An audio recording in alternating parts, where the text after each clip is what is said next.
Om Sai Ram, and happy birthday, dear Swamy. And my name is Barbara Pepper, and I have been coming here and almost having full time of living since before COVID, since 2015. I've been a devotee since 1991. I live in Albuquerque, New Mexico, United States, and I wanted to share with you my dear friend Betty Ganster, who also lives in Albuquerque, New Mexico, and she is now 101 years old, and since she can't be here, of course, she's I'm being her conduit for wishing Swamy a very happy birthday for this wonderful centenarian year. And my friend Betty, I had to ask her all these questions for interview, and the one thing is her voice is very soft, and she speaks a little slowly, and so some of it might not be audible, so I am filling in what is needed right now. So mainly the questions I've asked her is about her first trip, and of course she explained to me she's never even flown on a plane before, and her husband, who was in the Air Force and who passed away a little over 30 years ago,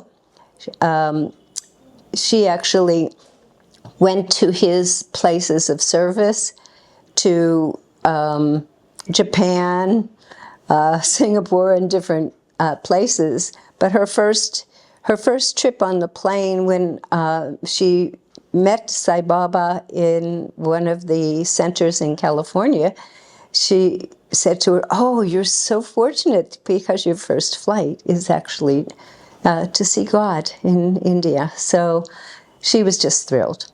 And the other things are the questions that I asked. I know that I was a little more audible than her, and the things that she spoke in softer voices, that she's always believed in seva. And we in Albuquerque, if you have the opportunity, you can even look at videos on YouTube, but we love doing service for the needy people in Albuquerque area.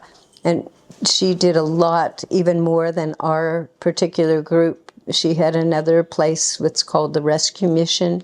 And then when she wasn't able to work, she is still busy, like she's sought out different places like Doctors Without Borders and Animal Refuge and stuff, and found out exactly first where the money was going, if it was administrative or directly to these organizations. So her seva is making these donations monthly in Swamy's names, and she puts with blessings on the check. She still does checks, even though she hasn't moved forward in some of the areas where we have due to her age.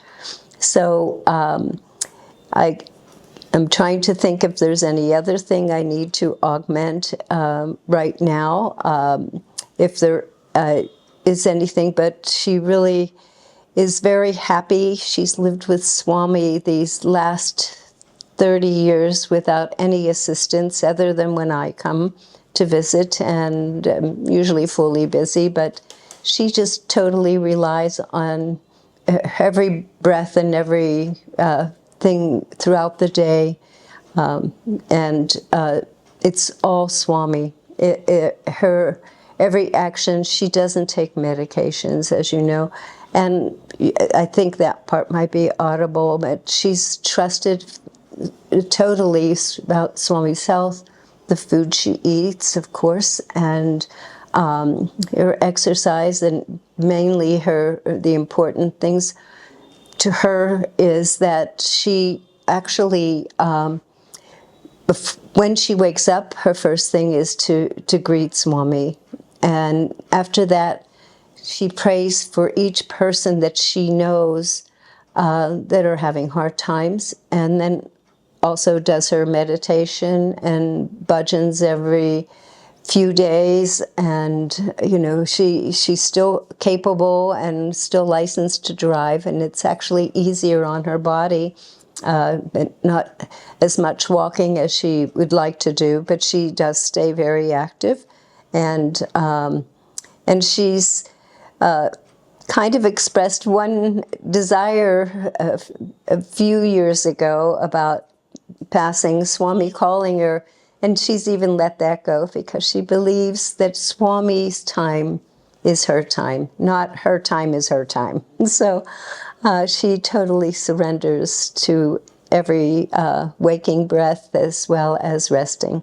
So I really appreciate you taking the time to see this wonderful person who shares her knowledge of Swamy and his teachings especially, because the Sarvadharma is most important, and she has 2 living nieces that she shares and communes with regularly on a weekly basis. Yes, in addition to her sevas that she does do, she's done a variety of things through these years that have been very important to her. But her most important thing is her daily routine. And her daily routine consists in eating total vegetarian and almost to the T of what Swamy's wishes are. And also she conducts her day through, actually, she even has a little timer, which that's her little secret.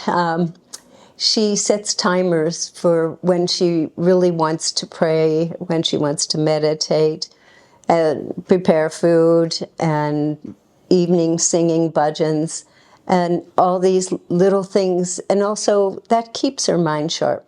She has read all the Vahinis. She has read all Summer Showers, almost all the books that have been written or published in Swamy's name. And she's very happy with that. And she's rereading John Hislop's book right now. And she loves, that's food too. This eating is also both mental, spiritual, and to the heart. So she loves doing that very well. I do want to share one thing with you. Last year, right before her 99th birthday, she asked me, there was this one photo that Swamy had given to her, and it's the one with the lingam that Swamy had blessed. I took it to the Xerox place, and I went to do the photo and put it on, and all of a sudden there was like a cloud or something wasn't clear, and so I asked for assistance, and immediately she came over and assisted, and she took the photo, and the photo came out. The photo was completely filled with vibhuti. So then she says, "Oh, I'm so sorry. All this white cloudy stuff came on it." And I said, "Oh, okay." So she went to the second machine and did the same thing. And again, vibhuti was on the photo. And she goes, "Well, this just isn't right. I will take that expense, and I'll do one more time." And so she had 9 photos made, and they were perfect without the vibhuti. But she said, "I really think that was strange. Do you wonder why? Is there any explanation?" And I said, "Well, that white snow that you had mentioned is actually vibhuti." And so I told her the story. I shared the story of Swamy, who he was, what his path is for each of us who are fully devoted and connected. And she loved the story, and she didn't doubt my words. And then I told Betty, and she just burst out laughing. She just said, "See, Swamy still keeps you busy with and for me."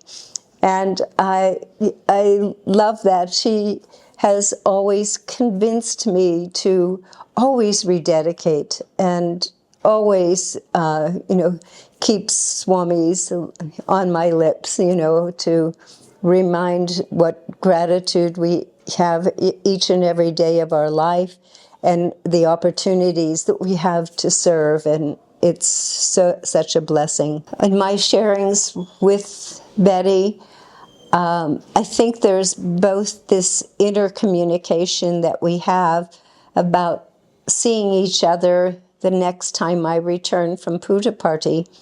And this time she had an inner feeling. It wasn't doubt. It was definitely an inner feeling that it's possible that she might merge before I return. And so she kind of put that into my thought, and I accepted it and I embraced it. And I turned it over to Swamy and leaving it up to him because it is his decision. And I know that in her heart of hearts, which is Swamy's, that she will wait until he calls her. And I wish in my heart that she has that calm, peaceful departure from her human body that has given her all these years of joy and service to our Lord. Happy birthday, dear Swamy, your special centenarian birthday. May we all be blessed with your divinity each and every moment of our life. Jai Sai Ram. No, I was just by myself and Swamy. Actually, Sai Ram, thank you. No, I'm by myself, only with Swamy, about Swamy. I have many books because I first learned of Swamy in June of 1982, and I've been buying books since that time. Yes. Right now, I'm reading one of Dr. Hyssop's books. Oh, yes. When you're this age, your memory isn't as good. so you need to reread it so you can remember it. Yeah. Yes. I have meditation, and I sing bhajans. Not every day, but yeah. Mm-hmm. Unfortunately, it's not group bhajans, it's just by myself and Swamy. I can tell he's listening sometimes because it really comes and it brings the tears. He said if we surrendered to him completely, he would take complete care of us. And I did, and he has. Yes. Yeah, that's his doings. It's all up to him. There must be somebody, only he knows the reason why I'm still here.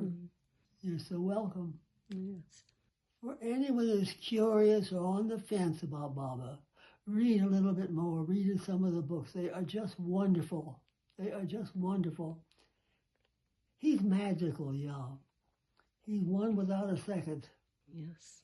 There's no way that it could ever compare with all he's done, and it's just mind-boggling. Yes. And the many people he has been brought back to life. Well, I landed in Puja Party, and we went into this office. I think we needed to make a phone call, and I was with a friend, and I saw the picture. I said, oh, I just fell in love with that picture when we saw it on the wall. And we didn't get through on the phone call. So the next day, again, and my friend had helped one of the others in the group find her lost luggage. So she was tired. So I said, don't worry. I said, I'll go. So I went by myself, and I went in. It was a different fella sitting there. And I said something. He said, you like? I said, oh, I love. He said, you take. Oh, I was at cloud 9. So I was allowed to buy that, yeah. And I was able, Swamy fixed it so I could bring it home in my suitcase. Yeah. Oh, yeah. I've treasured that picture all those years. Wow. That's what I first see in the morning when I awaken, yeah. Oh, My beloved Lord Guru, yes. Sai Ram. Sai Ram.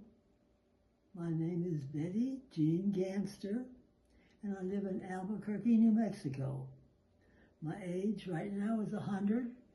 In less than a month, I'll be 101. I first learned of Sai Baba in June of 1982 and have been committed to him ever since. One of my most memorable experiences of Sai Baba, I guess being tapped on the head in the interview room. I was with a very devoted Baba devotee, and she was tapped on the head twice. And I was very thankful to be tapped on the head once. What has been one of my lessons that you would like to share with us is to surrender to Sai Baba completely, wholeheartedly. And it's true, he takes care of you completely if you do surrender all to him. And I've been forever grateful. My age right now is 100. In less than a month, I will be 101. For some reason, Swamy has me, he's still here. My first trip was rather shocking. He stopped in front of us and he gave me a soul reading, which really shook me.